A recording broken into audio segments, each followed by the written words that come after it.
যে জনগণ আমাদের ভোট দিয়েছে তাদের কাছেও আমাদের আবেদন থাকবে, তাদের সহযোগিতা দরকার। জনগণের সহযোগিতা না থাকলে সরকার স্মুথলি রান করতে পারে না। আর একটা ভয় মানুষের মধ্যে, বিরোধীরা আতঙ্ক ছড়িয়েছে যে আমরা হয়তো এই যুদ্ধের কারণে বিদ্যুৎ এবং জ্বালানি তেলের দাম বাড়িয়ে দেব। আমি কালকে আশ্বস্ত করেছি যে আপাতত আমরা বিদ্যুতের দাম বাড়াচ্ছি না। সুতরাং দাম বাড়বে বলে ভয়ে তেল ভরে মজুত করবেন, এটা ঠিক হবে না। তাই আমি প্রত্যেকটি এখানে যারা উপস্থিত আছে, তোমরা আমার ছাত্র দল, যুব দল, স্বেচ্ছাসেবক দল, বিভিন্ন অঙ্গ সংগঠনের কর্মী যারা আছো, তাদের কাছে আমার অনুরোধ থাকবে যে তোমরা এই ভালোভাবে প্রচার করো।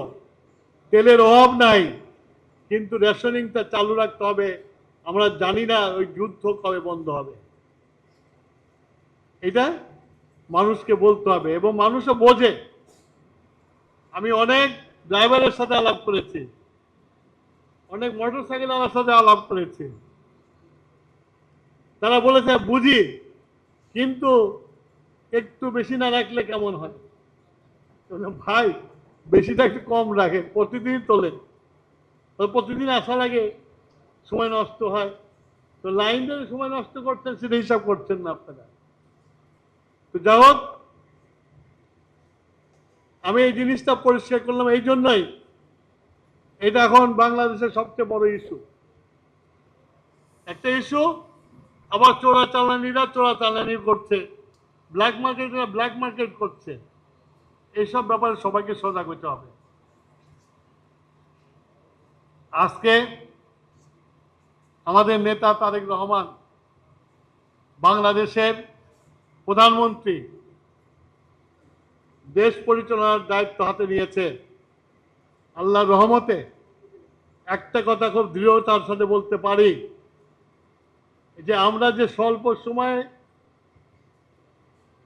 ওনার নেতৃত্বে কাজ করছি, তারেক রহমান সাহেব এই 15 দিনে বাংলাদেশের মানুষের কাছে তার বলনে, চলনে, কর্মে একটা আস্থার স্থল হয়ে গেছে।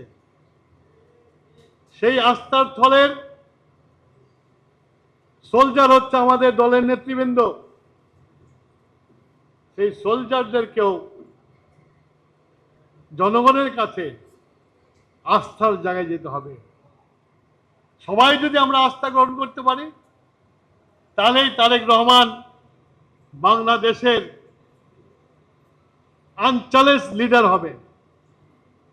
এবং তারেক রহমান সাহেব তার কর্মের মাধ্যমে আমি তো বিশ্বাস করি আগামী 100 বছর বেঁচে থাকবে।